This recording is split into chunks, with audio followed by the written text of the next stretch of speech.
이 말씀을 통해서 같이 은혜 받기를 원하는 말씀의 제목은 악순환을 선순환으로 바꾸라.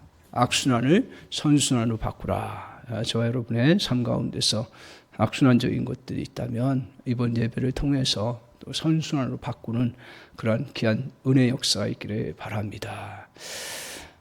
우리의 삶은 악순환으로 흐르는 일들이 참 많습니다. 우리 사회도 마찬가지고 저출산은 그 젊은 층의 감소로 이어지죠. 또 젊은 층의 감소가 나중에 또 10년, 20년 지나가면 또 그들이 아기를 낳아야 되는데 적은 인구로 또 적은 아기를 낳으니까 이게 회복이 안 되는 거예요. 한번 그러니까 악순환의 고리에 빠져들어가면 회복이 어려운 부분이 있습니다. 또한 우리의 삶도 마찬가지죠. 과소비를 조금 하게 되면 그것으로 인해서 저축을 못하게 되고 저축을 못하면 투자를 못하게 되고 투자를 못하면 생산성이 없어지고요. 생산성이 없으면 수입이 줄어들고 수입이 줄어드니까 또 빌려야 되고요. 이게 악순환으로 가기가 매우 쉽습니다. 이것뿐만 아니에요. 우리의 삶 가운데서 별의별 일이 다 벌어집니다. 제가 옛날에 강남 한복판에서 신방하다가 잠시 정차를 하고 있었는데 그 차가 두 대가 부딪혔나 봐요. 그 앞에 거 제가 상황을 모르는데 부딪혔나 봐요. 그 이제 딱 부딪히고 있다가 앞에 그 차를 들이받은 차 그 주인이 그 운전자가 나와서 따지는 거예요. 막 그러면서 그냥 보험 처리하면 될 건데 화를 내면서 막 하는 거예요. 막 신경질을 내는 거예요. 지금 요새는 뭐 그런 사람이 별로 없는데 옛날에 좀 그런 일들이 있었습니다. 그래서 그러니까 이제 그 또 부딪힌 사람 미안하다가 표정을 보니까 미안하다가 너무 그러니까 화가 나가지고 또 같이 따지고 막 그러는 거예요. 그걸 또 차 안에 있던 그 부인이 봤네요. 그러니까 이제 그 부인이 우리가 당했는데 또 저 남편이 와가지고 막 남편을 쪼으니까 이 부인이 또 가서 같이 또 맞받아치래요. 그랬더니 또 그 옆에 또 아주머니가 받은 그 차에 그 부인이 나와가지고 또 싸우네요, 같이. 그러더니 그 차 안에 있던 개들이 짖네요, 서로. 서로 짖어. 야 그러면서 나중에 어떻게 된 줄 아십니까? 그 애기들이, 쪼한 초등학생인가 봐요. 엄마 빨리 가, 아빠 빨리 가. 그래가지고 그냥 보험 처리하자고 해가지고 그냥 가는 케이스가 벌어졌습니다. 참 그런 거 보면 자그만 그런 분노라든가 자그만 실수들이 이렇게 잘못 처리하면 악순환으로 가기가 쉽습니다. 오늘 우리가 살아가면서 구약시대에 특별히 많이 발생한 건데 부지 중에 사람을 죽이는 일들이 있잖아요. 옛날에는. 그렇잖아요. 말 타가다도 잘못해가지고 죽기도 하고 여러 가지 케이스가 있는데 이런 부지 중에 살인을 했어요. 그러면 그 당시의 법으로는, 오늘은 안 그렇지만 그 당시의 법으로는 그 살해당한 가족이나 또 친지가 보복해서 죽일 수가 있다고 합법적으로 그렇게 하는 거예요. 그러면 또 어떻게 될까요? 여기 또 죽임당한 그 가족이나 또 친지가 또 공격해요. 그 나중에 뭐가 돼요? 시족 간에 그 부족 간에 싸움이 되고 전쟁이 일어나는 거죠. 1차 세전도 아마 여러 가지 요인이 있겠지만 그것 중에 하나가 한 사람이 했다고 하지만 한 사람의 분노와 그 증오와 또 한 사람의 미움이 그 점점 사람들의 마음을 불타오르게 해서 전쟁으로 나아간 것으로 제가 알고 있습니다. 오늘 이것은 구약시대에 우리에게 일어나는 번번한 사건이었기 때문에 똑같이 그런 사건들이 벌어졌습니다. 그래서 하나님께서 이러한 것들을 막기 위해서 무엇을 해주셨냐 하면 도피성이라는 것을 만들어 놓으셨습니다. 그러니까 여호수아 시대도 마찬가지예요. 여호수아 시대에도 그 사람이 부지 중에 사람이 죽였어요. 실수로. 그러면 그 피해자가 피해 보복을 또 할 수가 있는 거예요. 그것을 계속 반복되는 걸 막도록 하기 위해서 주님께서 오늘 피난처로 만드신 곳이 바로 도피성입니다. 그래서 오늘 이 도피성을 주님께서 이제 만들어 놓으셔서 선순환의 길로 열어 놓으신 거예요. 오늘 이스라엘 백성들이 이제 앞에 보면 분배를 다 합니다. 다 이제 땅을 다 차지하고, 물론 크고 작은 전쟁이 있지만 자기 영역들 다 나눠주고 나서 주님께서 모세를 통해서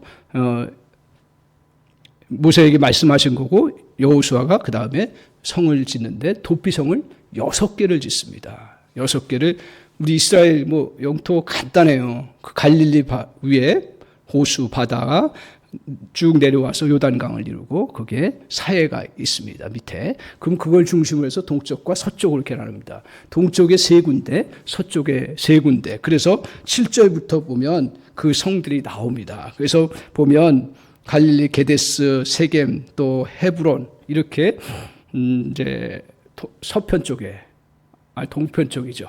동편 쪽에 먼저 이렇게 해놓고 그 다음에 또 서쪽에 3개를 해놨습니다. 이렇게 6개의 도피성을 만들었습니다. 만들면서 하나님께서 어떤 명령하셨냐면 길을 내라 이거예요. 그곳으로 잘 갈 수 있도록. 또 하나 뭘 했냐면 이정표를 내도록 했어요. 그리고 그 도피성이 그 지역에 이스라엘에 골고루 났어요. 골고루 이렇게 배분을 해가지고 장소를 적절하게 해놨습니다. 이정표를 놓고서 이제 들어갈 수 있도록 그렇게 했습니다. 이게 뭘 말해요? 이것은 누구나 그쪽으로 들어가고 싶은 사람은 들어갈 수 있도록 해준 거예요. 그러니까 부지 중에 잘못해가지고 실수해서 사람을 살해했어요. 어떻게 다른 방법이 없으니까 도피성으로 들어와서 이제 그들이 보호받도록 그렇게 하나님께서 만들어 놓으셨어요. 그래서 3절을 한번 보십시오. 3절 그렇게 말씀하고 있습니다. 3절 같이 한번 읽겠습니다. 시작. 부지 중에 실수로 사람을 죽인 자를 그리로 도망하게 하라. 이는 너희를 위해 피해 보복자를 피할 곳이라. 그래서 부지 중에 실수로 사람을 죽인 자를 도망하게 해서 거기서 피해 보복자를 피하도록 그렇게 말씀하셨습니다. 오늘 이렇게 도피성을 만든 이유가 뭡니까? 죽임당한 가족들이 동일하게 죽이면 계속 피해 보복을 겪게 될 것입니다. 결국 사회가 악의 악순환 구조에 빠지게 됩니다. 이에 악순환에서 벗어나서 치유와 회복을 이루게 하도록 위해서 오늘 도피성을 주셨습니다. 그래서 도피성에서 하나님께서 이 죄의 악순환, 죄라는 게 꼭 잘 의도적인 것도 있지만 의도적이지 않은 것도 많잖아요. 그것들을 극복하고 이제 선순환으로 살아갈 수 있는 그런 삶의 길을 만들도록 우리 주님께서 만들어 놓으셨어요. 그래서 그곳에 도피성에서의 특별한 은혜가 있었습니다. 그걸 크게 2가지로 볼 수가 있는데, 첫 번째로 기억하셔야 될 건 뭐냐 하면, 도피성에서의 은혜는 뭐냐 하면, 첫 번째로 고백의 은혜라는 게 있습니다. 고백의 은혜. 그러니까 실수로 살해한 사람들이 이제 도망해서 그 도피성으로 들어가려고 하면 반드시 해야 할 일이 있습니다. 그게 4절 한번 보십시오. 4절 같이 보겠습니다. 같이 보겠습니다. 시작. 이 성읍들 중에 하나에 도피하는 자는 그 성읍에 들어가는 문 어귀에 서서 그 성읍의 장로들의 귀에 자기의 사건을 말할 것이요, 그들은 그를 성읍에 받아들여 한 곳을 주어 자기들 중에 거주하게 하고. 자, 오늘 어떻게 해야 들어간다 그랬어요? 그 성읍에, 이 성읍은 어디예요? 그 도피성에, 그 장로들의 귀에 뭘 말한다고요? 자기의 사건을 말한다 했어요. 자기의 부지 중에 실수하고 살인한 것을 그대로 고백하는 것입니다. 오늘 이처럼 자신의 실수를 인정하고 고백하는 것이 도피성에 들어갈 수 있는 유일한 길이었습니다. 반면에 오늘 아무리 보복으로 보호받고자 해도 자기의 허물을 고백하지 않으면, 다른 이유를 막 대고 해도 그걸 고백하지 않으면 그 도피성에 들어갈 수가 없는 거예요. 그러니까 들어갈 수 있는 유일한 조건은 뭐냐 하면 오늘 고백하는 것입니다. 자신의 어떤 재물과 권세와 어떤 백그라운드, 특별히 인맥도 소용없는 거예요. 거기 들어갈 수 있는 유일한 길은 저 말씀으로 정해놨어요. 그냥 너의 실수를 인정하고 고백하라는 거예요. 그 실수죠. 부지 중에 한 거니까. 그걸 고백하면 그 성에 들어가서 보호를 받을 수 있도록 그렇게 합니다. 그래서 그 고백한 후에 이제 한 곳을 주어서 거주하도록 합니다. 그러고서는 모든 보복자들로부터 생명을 보호받도록 그렇게 조치를 해줍니다. 그래서 거기서 먹고 살 수 있도록 길을 열어줍니다. 그래서 도피성 안에 들어가기만 하면 생명을 구원받죠. 그래서 도피성 앞에서 서서 도와주세요. 저의 허물을 고백합니다. 라고 하면 그런 문을 열어 따뜻하게 받아줍니다. 자, 우리가 살면서 실수하고 잘못하는 일들이 얼마나 많아요. 살다 보면 본의 아니게. 또 내가 잘못 안 했어도 또 어떻게 하다 보면 오해를 살 수도 있고 또 부족한 그러한 부분들로 인해서 어떻든 그 사람이 피해자가 죽임당하거나 고통당하는 그런 경우가 얼마나 많은지 모릅니다. 그런데 문제는 뭐냐 하면 몸은 어때요? 상처는 치유받아야 되는 거예요. 몸은 치유의 기능이 있어요. 근데 왜 우리 마음에 치유를 받지 못하는 이유가 뭡니까? 오늘 그것은 상처가 너무 컸기 때문에 그렇습니까? 큰 상처도 잘 보호받으면 회복돼요. 그러니까 상처의 크기의 문제도 있지만 그거는 그렇게 중요한 문제는 아니라는 거죠. 그대의 상처가 오늘 치유받을 수 있는데 그것은 치유받지 못하는 이유는 특별히 오늘 이것은 믿음의 백성들에게 주신 거예요. 세상 사람들에게 주신 말씀이 아니에요. 미안하지만 믿음의 공동체의 사람들이 치유받을 수 있고 회복할 수 있다는 거예요. 믿음의 공동체도 똑같이 부지 중에 살인하기도 하고 똑같이 실수하기도 하고 똑같이 손해를 입히는 어려움들이 있는 거예요. 사람이기 때문에요. 그래서 로마서 3장 23절에 뭐라 했어요? 모든 사람이 죄를 범하였음에 하나님의 영광에 이르지 못한다. 죄가 어떻게 생각합니까? 우리의 실수와 허물과 연약함까지 다 포함된 그러한 죄성을 이야기하고 있습니다. 그 사람 거기서 벗어날 수 없어요. 벗어날 수 없어요. 제가 아무리 보면. 우리의 선한 것도 있고 양심도 있고 하나님 좋은 기능도 다 주셨지만 본질적으로 그런 부분들을 우리에게 갖고 이 땅에 살아가고 있습니다. 그래서 오늘 그러한 죄성으로 인해서 일어나는 그런 어떻게 보면 실수도요. 죄성으로 일어날 수 있어요. 많아요. 사실은요. 관리 좀 덜하지. 내일 아닌데 예를 들어서 그러면서 그 사건이 일어날 수 있는 그러한 부분이 있습니다. 오늘 우리가 이렇게 치유하고 회복할 수 있는 길이 있습니다. 누구나 상처받고 질성의 속에서 어려움을 당하는데 누구나 상처받고 힘들지만 그러나 하나님께서는 회복할 수 있는 길을 열어놓으셨다라는 거예요. 그 길이 뭐예요? 그 길에 들어가면 되는 거잖아요. 그 들어가는 방법이 뭐예요? 그건 바로 고백하는 거예요. 누구 앞에 고백하라고요? 장로들 앞에 기하라고요. 저거는 이제 영적 권위를 인정하는 거죠. 하나님 앞에서 고백하는 거죠. 그 당시는 장로였고 오늘날은 무엇보다 하나님 앞에서 하는 거죠. 하나님 앞에서 자기의 사건을 잘 말하라 이렇게 얘기하고 있습니다. 오늘 우리의 그리스도인들에게 구약시대에 이렇게 도피성을 만든 오늘 도피성이 있던가요? 요새 종교단체가 도피성인데 엄밀한 의미에서 그 도피성은 아니에요. 사실은요. 더군다나 개신교는 제가 제일 싫어하는 것 중에 교회에 들어와서 보호받아야 되는데 교회에서 내줘. 참 아이러니하지요.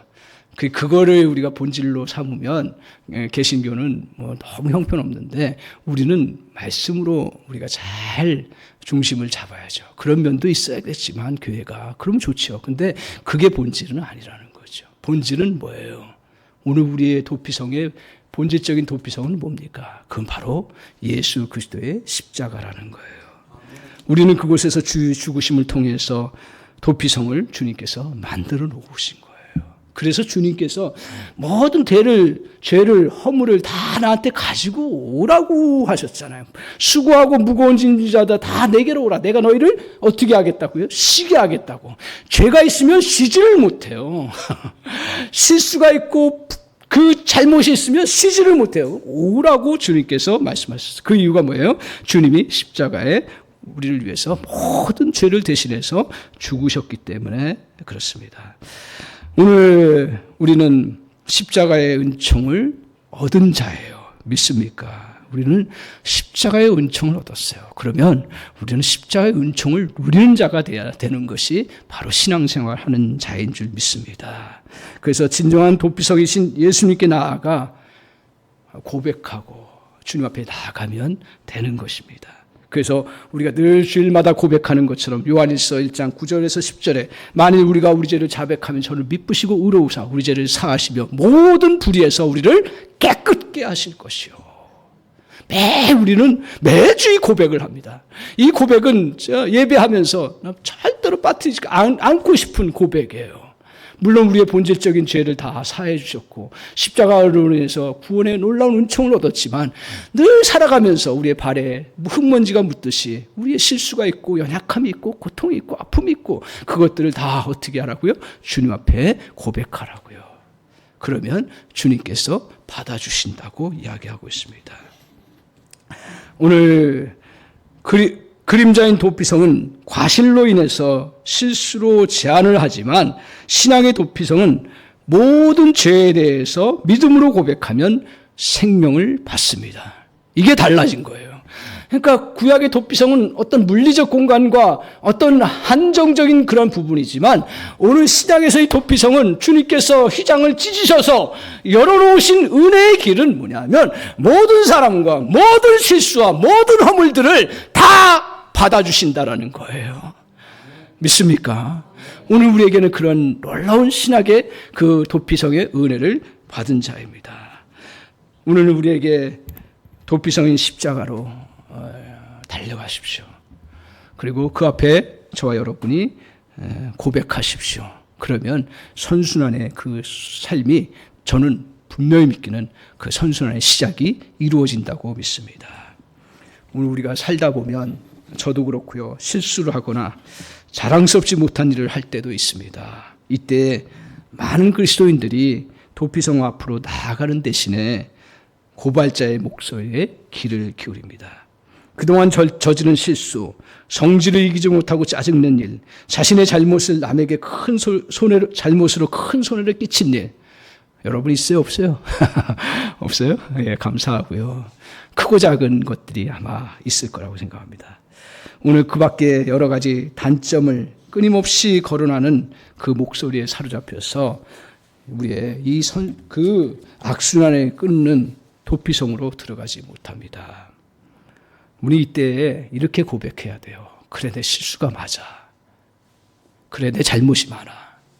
그리고 그 잘못에 대한 대가는 분명히 받아야 돼.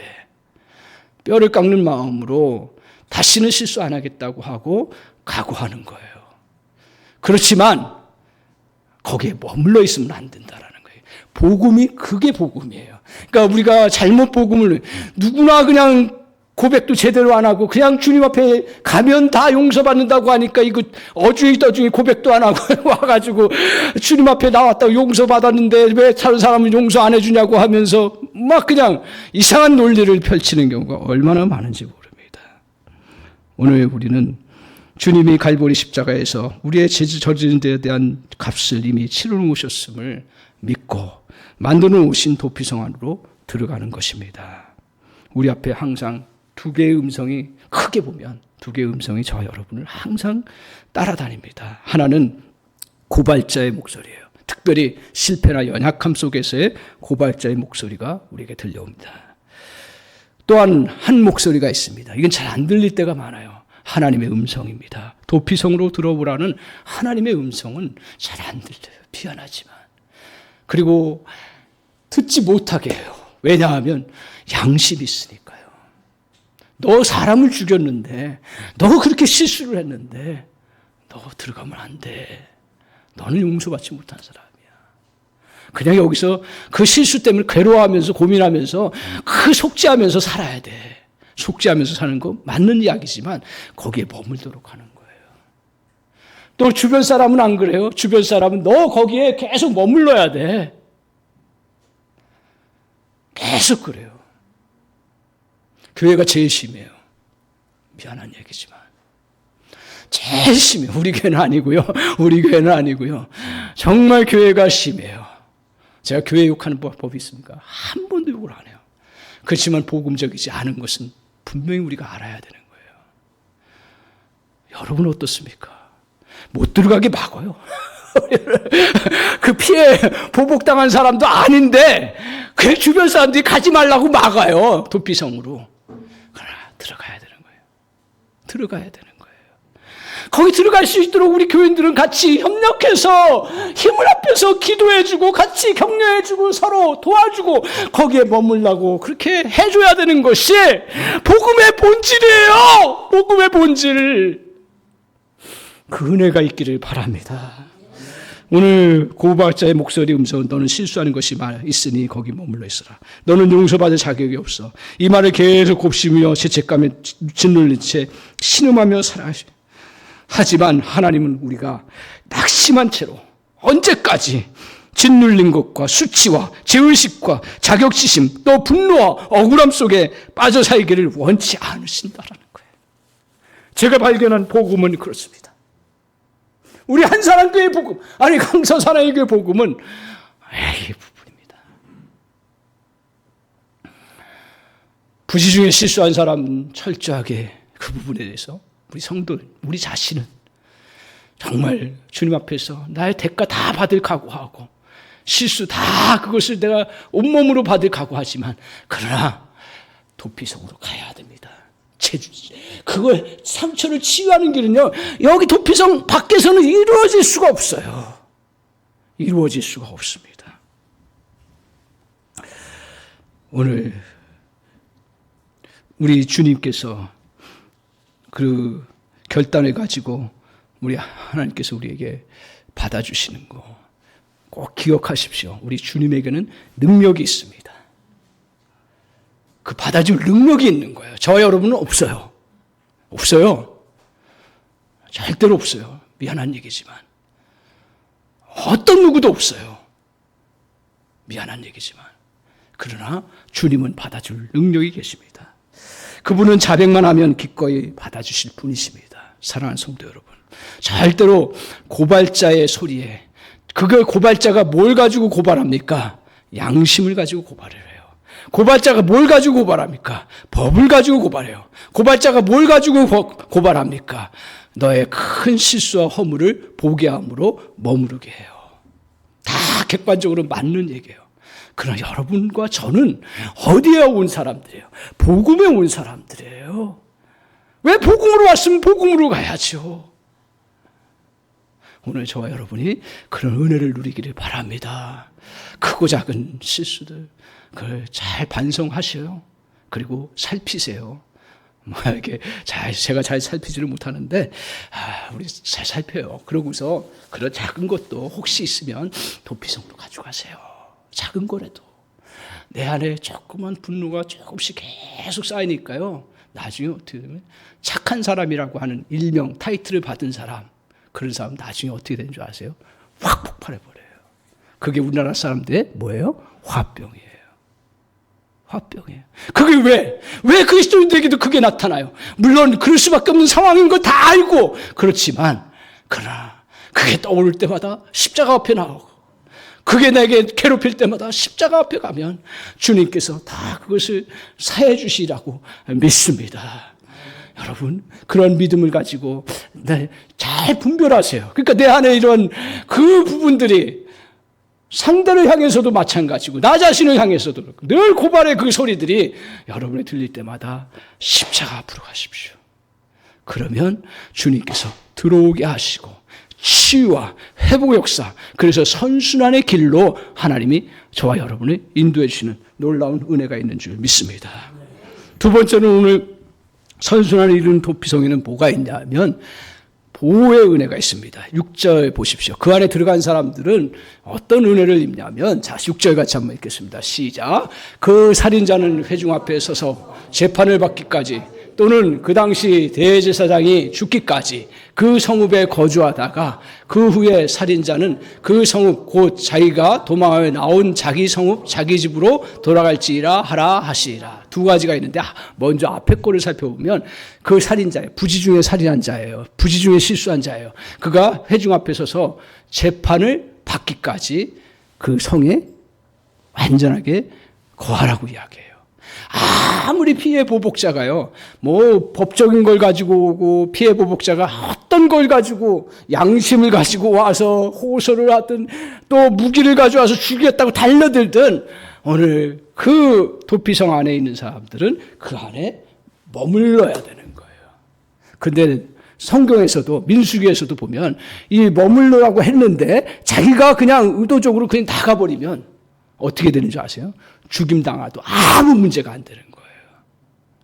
그러니까 이거는 계속 또 악순환되는 거예요. 내가 나감으로 인해서 그냥 문제가 해결되는 게 아니에요. 우리 많은 사람들이 자기가 목숨 끊으면 자기는 이제 끝났다라고 얘기해요.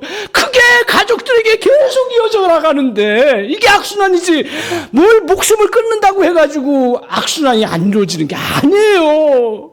그러니까 우리 끝까지 어떻게 해야 돼요? 버텨야 되는 거예요. 할렐루야.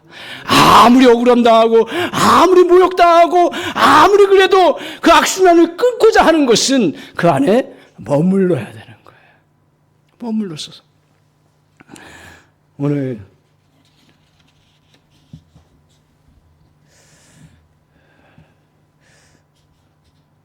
그런데 도피성 안에 들어오면요 어떤 일이 이루어지냐면 자 보세요. 우리가 이제 신앙생활하면서 막 회의가 아니 좀 이렇게 막 마음에 불편한 게 있어요. 뭐가 있냐면 주님이 용서해 주신다는데 근데 도피성 안에 들어왔어요. 십자가 앞에 내가 딱 마음을 놓고 뭐 기도를 한다든가 말씀 앞에 묵상한다든가 가만히 주님을 바라본다든가 해도 죄책감이 없어져요?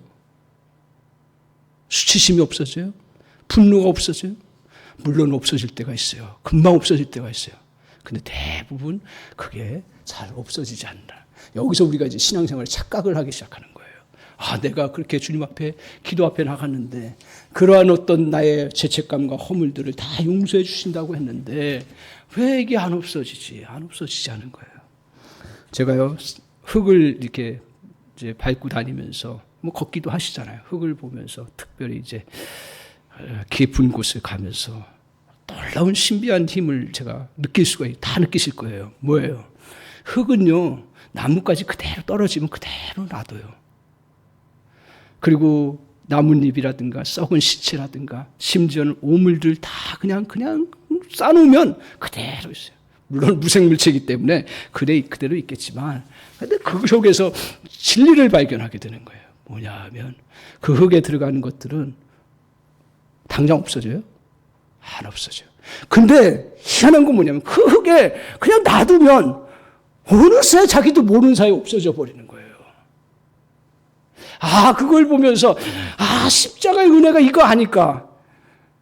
십자가의 은혜라는 거 그 앞에 가면 맨 처음에는 죄책감 분노 그대로 다 있어요. 근데 그 앞에 가만히 그냥 도피성 안에 머물러만 있는 거예요. 다른 거 특별하게 하지도 않아요. 그냥 십자가 의지하고 나 그 은혜에 살았다. 그러면서 묵상하고 바라보면 그게 싹 사라지는 거예요. 싹 사라지는 그 은혜를 다 경험하는 저 여러분 되시기를 바랍니다. 그거 없으면 살지를 못해요. 오물 가지고 이거 더럽다고 막 난리치면 어떻게 돼요? 더 악순환이 되는 거예요. 오물은요 흙에 묻는 거예요. 아세요? 근데 놀라운 게 뭐냐면 흙에 묻으면 뭐가 돼요? 썩어요. 썩어서 뭐가 돼요? 거름이 돼요. 그렇죠? 거름이 되어서 나중에 뭐가 돼요? 영양분이 되더라고. 거기서 뭐가 나와요? 생명이 나와요. 싹이 나고요. 모든 짐승들도 마찬가지로 어미 뱃속에서 나오지만 그러나 다 결국 흙을 통해서 나오는 거예요. 다 나오는 거예요. 그래서 그 안에 머물러 있으면 흙 안에 머물러 있으면 다 새로운 생명의 역사가 나타나는 거예요. 이게 회복이구나. 그래서 겨울 그 모든 가을에 낙엽 지고 죽었던 시체들이 다 갔는데 봄이 되면 어떻게 돼요? 놀랍게도 싹이 나요. 놀랍게도 새가 소리 지르고요. 놀랍게도 싹이 나서 자라서 입주위가 되고 꽃이 피고 열매를 맺는 놀라운 역사가 있어요. 기독교를 착각하지 마십시오. 기독교 신앙은 윤리가 아니에요. 여러분의 그 어떤 알량한 그런 양심이 아니에요. 복음이에요. 뭐냐면 오늘 주님 앞에 그냥 십자가 앞에 묻어놓으면 주님께서 다 자연스럽게 그것들을 다 영양분을 바꾸고 싹을 내고 열매를 맺게 하시는 놀라운 역사가 있습니다. 그래서 고린도전서 15장 42절 43절에 이렇게 말합니다. 영원한 생명에 대해서 말씀하시면서 우리에게 중요한 진리를 말씀합니다. 죽은 자의 부활도 그와 같으니 썩은 것으로 심고 뭐예요? 썩지 아니할 것을 다시 나고 욕된 것으로 심고 영광스러운 것으로 하고, 다시 저는 약한 것으로 심고 강한 것으로 다시 하는. 여러분, 이 은혜가 있는데 어디로 가시려고 합니까? 이 은혜가 있는데 자꾸 우리는 다른 방법으로, 자꾸 인간적인 생각들로 모든 것들을 해나가려고 하는 그런 일은 우리 안에 벌어서는 안 되는 거예요. 십자가 앞에 가면 어떤 억울한 일이고, 이 사람도 부지 중에 했으니 이 사람도 억울하지요. 그래 나가서 얘기하고 싶은 게 얼마나 많겠어요. 나가서 내가 얼마나 이걸 그냥 잘 하려고 했는데 어떻게 되다 보니까 이렇게 됐다고 얼마나 얘기하고 싶어요. 그렇지만 일단 살인사건이 났잖아요. 일단 그 사람이 상처를 입었잖아요. 일단 그 사람이 고통을 당하잖아요. 그러면 일단 십자가 앞에 오고 그 은혜 아래 들어와서 주님의 은혜를 사모하고 주님의 그 주시는 그 십자가의 은혜를 묵상하고 나아가면 어떤 게 있냐면, 먼저 자기 안에서 분노가 사라져요. 그리고 자기 안에서 모든 연약함들이 사라져요. 오히려 내 주님의 십자가 앞에 가면 오히려 나에게 하나님께서 격려해 주시고 은혜 주시는 놀라운 은혜가 있어요. 그래서 그게 우리가 그 사람 내가 용서하기 때문에 십자가에 가서, 그래 내가 의로우니까 그래 십자가에 가야지. 가지. 주님의 은혜를 받기 위해서 가는 거예요. 그러면 전 조금 경험했는데 여러분에게 그런 은혜가 분명히 있을 줄 믿습니다. 아니, 이미 경험하셨어요. 그 경험들을 더 많이 누리는 저와 여러분 되시기를 바랍니다. 그래서 오늘 시편에 이렇게 말씀하고 있습니다. 46편 1절에 하나님은 우리의 피난처시여 힘이시니 환난 중에 만날 큰 도움이라. 시편 61편 8절에 백성들아 시시로 그를 의지하고 그 앞에 마음을 토하라. 하나님은 뭐라고요? 우리의 피난처시라. 요한일서 5장 18절에 말씀합니다. 하나님께로 나신 자이신 예수 그리스도가 믿는 자를 지키심에 악한 자가 그를 만지도 못하니라. 악한 자가 만지지 못해요. 여러분, 악한 자가요, 위협은 할 수 있지만 도피성 안에 들어와 있으면 절대로 만지지 못하는 그런 놀라운 은혜가 있어요. 믿습니까? 이 은혜가 있어요. 경험해 보세요. 이 은혜가 있어요.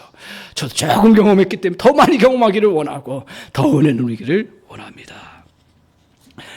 오늘 이제 6절 그 다음에 뭐라 했어요? 완전히 집으로 돌아갈 수 있는 길이 있습니다. 6절 끝에 하반절을 보면 그 당시 대제사장이 죽기까지 그 성읍에 거주하다가, 그러니까 그 죽기까지 거주하요. 그러니까 저 뭐예요? 대제사장이 죽으면 어떻게 된다는 거예요? 그 후에는 살인자는 자기 집으로 돌아갈 수 있다는 거예요. 이게 놀라운 거예요. 대제사장은 어떤 사람입니까? 대제사장은 백성들의 죄를 가지고 와서 그 지성소 앞에 가서 1년에 한 번씩 크게 모든 사람의 죄를 용서하는 그런 구하는 역할을 했습니다. 그러니까 하나님이 인간 시스템 만들어 놓으신 거죠. 대제사장이라는 사람을 통해서 그 용서의 시스템을 만들어 놓으셨어요. 그래서 이 대제사장이 다 그것을 죄를 고백하면 주님이 사해 주신다고 약속하셨기 때문에 그 대제사장이 죽으면 그가 모든 걸 갖고 가는 거나 마찬가지인 거예요. 그렇기 때문에 아무리 잘못했어도 용서가 그 도피성에 있던 사람들은 나올 수가 있는 거예요. 그리고 그 재판, 어떤 과정까지 있었어요? 재판을 받기까지예요. 여러분, 재판 받기 전에 재판 받으려면 절차가 있잖아요. 재판을 받으려면 절차가 있어요. 그 절차의 과정들을 밟으면 준비해야 되죠. 그러면 자기도 살펴보고, 그 또 보복하려고 하는 사람도 다시 생각해보고 객관적이 되잖아요. 가라앉아요. 그러고 나서 정식 재판을 받으라고 한 케이스가 그렇게 얘기했고, 또 하나는 대제사장이 죽으면 그때는 우리의 모든 죄를 다 갖고 가는 대제사장이 죽었구나. 그러면 백성들의 생각 속에는 뭐가 있어요? 그래, 우리의 죄가 다 사해졌다라는 걸 인식할 거란 말입니다. 그러면 그때는 피해 보복자도 그때는 객관적으로 모든 것들을 용서할 수 있고 나눌 수 있는 그런 은혜가 있는 거예요. 그래서 그런 은혜를 누리면서 이제 나가는데, 오늘 우리에게 진정한 대제사장이 누구신가요? 예수 그리스도십니다. 옛날에 도피성은 한 지역과 그리고 특별한 사람들에게만, 물론 그 이스라엘 공동체 안에 누구나 들어올 수 있도록 했지만 그것 역시 한계가 있고 누구나 들어올 수 있는 상황이 되질 않죠. 그러나 휘장문을 주님이 열어놓으시고 그리고 우리에게 누구나 들어올 수 있도록 새로운 도피성 갈보리의 십자가의 은혜를 우리에게 새롭게 베풀어 주셨습니다. 오늘 사랑하는 성도 여러분, 로마서 8장 1절 2절에 엄숙하게 선포합니다. 7장까지는 죄에서 신음하며 이거 어찌할꼬 하다가 8장 1절 2절 보면 뭐라 그랬어요? 그러므로 이제 그리스도 예수 안에 있는 자에게는 결코 정죄함이 없나니 생명의 성령의 법이 죄와 사망의 법에서 너를 해방하였습니다. 뭐가 해방했어요? 그리스도 예수 안에 있는 생명의 성령의 법이, 성령의 힘이 죄와 사망의 힘을 어떻게 했어요? 해방했다고요. 누구 안에 있는 자에게요? 그리스도 안에 있는 자에게. 그렇기 때문에 저와 여러분은 항상 이 말씀을 생명처럼 여기고 어떤 상황이 벌어져도 그러므로 이제 그리스도 예수 안에 있는 자에게는 결코 정죄함이 없나니 생명의 성령의 법이 죄와 사망의 법에서 너를 해방하였습니다. 너를 해방하였습니다. 오늘 그 은혜 아래 저와 여러분이 살아가는 복된 백성 되시기를 바랍니다. 그래서 오늘 우리에게 주님께서 모든 죄와 허물들 실수들을 다 감당하기 위해서 뭘 마련해 주셨어요? 도피성을 마련해 주셨어요. 도피성에 어떤 은혜가 있어요? 거기는 오늘 주님께서 고백하면 그냥 내 허물 고백하고 솔직하게 고백하세요. 고백하고 그 도피성 안에 들어와서 보호받으면 도피성 안에 들어와도 막 힘들지요. 따분하지요. 해결될 기미가 없지요. 그래도 어떻게 해요? 그 안에 머물러야 되는. 그리고 도피성 안에서 머물고 있다가 주님이 자유케 하시면 우리는 모든 것에서 해방함을 얻고 새로워지는 놀라운 역사. 그래서 악순환을 끊고 선순환으로 저와 여러분의 인생이 바뀌는 놀라운 축복의 역사를 주님이 베풀어 주실 줄 믿습니다. 아멘.